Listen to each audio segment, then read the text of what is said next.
भगवत साम्राज्य में भी तुम अगर तपस्या करोगे तो तुम्हें शक्ति मिलेगी।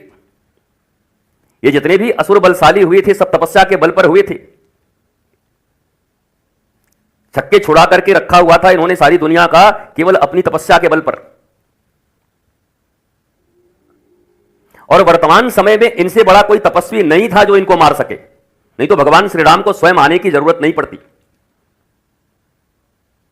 धर्म विज्ञान और विज्ञान धर्म। विज्ञान उसे कहते हैं जहां हम जो चीज प्रूव कर देते हैं, प्रूवन साइंस उसको कहते हैं। तो धर्म भी विज्ञान है।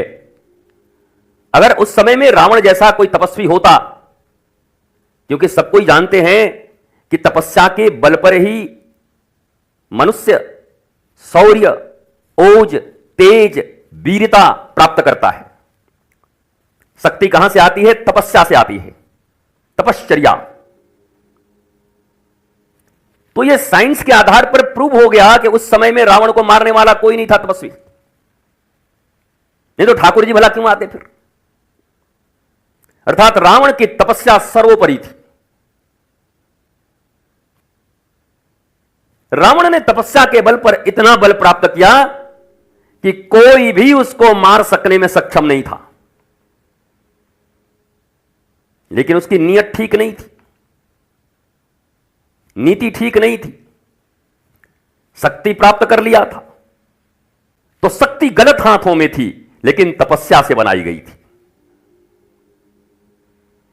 लेकिन उस तपस्या का जो उद्देश्य था वो लोक कल्याणकारी नहीं था, आत्म कल्याणकारी नहीं था, सर्वजन हिताय नहीं था। इसलिए प्रभु को आना पड़ा और उसकी तपस्या का मजदूरी दिया उन्होंने कि तपस्या किया तो मजदूरी तो देनी मेरी मजबूरी है।